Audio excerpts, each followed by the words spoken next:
our hearts ache for the people who are impacted. Let's visit Indy's Chris GAHL on the recent protest and some vandalism to businesses in downtown Indianapolis. It's really been a 1-2 economic gut punch for them. First the pandemic, then the actions that caused significant damage to more than 100 businesses in the heart of the city. Now, had COVID-19 not hit, many of those businesses would have been cashing in on millions of dollars that Indy rakes in each year through conventions and tourism. Indianapolis has lost more than 115 conventions that would have taken place through August, which would have pumped more than $200 million into the economy. Chris GAHL says Visit Indy is trying to save the 16 major conventions that could or should be held through December. We're working with a sense of urgency with each and every one of those to see how we can either move them into postponement or conduct them in person or virtually to try to salvage as much convention business as possible. GAHL says the ripple effect of the pandemic will likely not totally be felt until the first or second quarter of next year. Well, reactions to the tragic slaying of George Floyd by a Minneapolis police officer have, of course, been widespread. Leading figures in the sports world have been among those weighing in. And Bill Benner has more in this week's Inside Indiana Sports. Bill, over to you.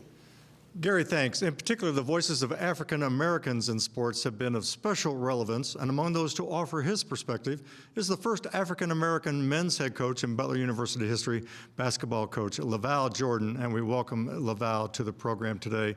LaVall, my friend, always good to see you, even virtually. I thought your comments that you made the other day were just so heartfelt. Just give us, again, some of your general thoughts as your reaction to what has occurred here in our country. Yeah, Bill, thanks for having me again. Always good to see you as well. And I think that was to be honest, it took a few days to just process and digest all the emotions, that led up to even saying anything. Talking to my dad and family, and just trying to, and my family at home, just trying to get through all the things that you feel to be able to even speak out on it. So, and didn't really know what to say. Just there's the tragedy of murder itself and a senseless act of George Floyd and what that is, and then there's a history behind all of it, and so. I just had to, as a Christian and a believer in my faith, and it hurts because to be taught and to love your neighbor as yourself and do unto others as and that's a human way. It's the right thing to do. It's the right way to be. It's and from a human standpoint, but also as a black man, you hurt. Just historically, and some of the pain and the systematic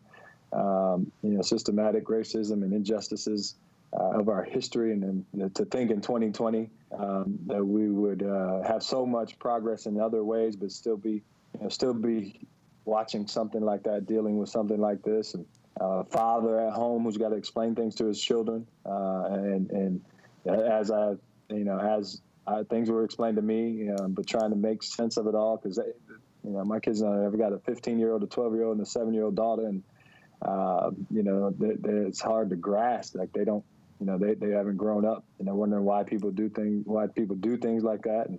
And then obviously as a coach, you just hurt. It's heartbreaking because it could be one of our players, and that could happen to you. Just those things go through your mind. So there's just a lot of, like you said, heartbroken on so many levels to process all of those things, and then think about what we could do, things that you could do to make change, and all of us have to own it. All means all. If you have a heart, all those that have a heart, and if you don't, we know there's people that have, there's evil people, but most aren't. And I'm encouraged by those that have spoken out, those that have reached out to me personally, or just reached out in general. Those that have, there's such a willingness right now, maybe like none other in our history. To seek change, to be a part of the solution, and to all work towards finding those things, that we can do in our communities, in our homes, in our spheres of influence.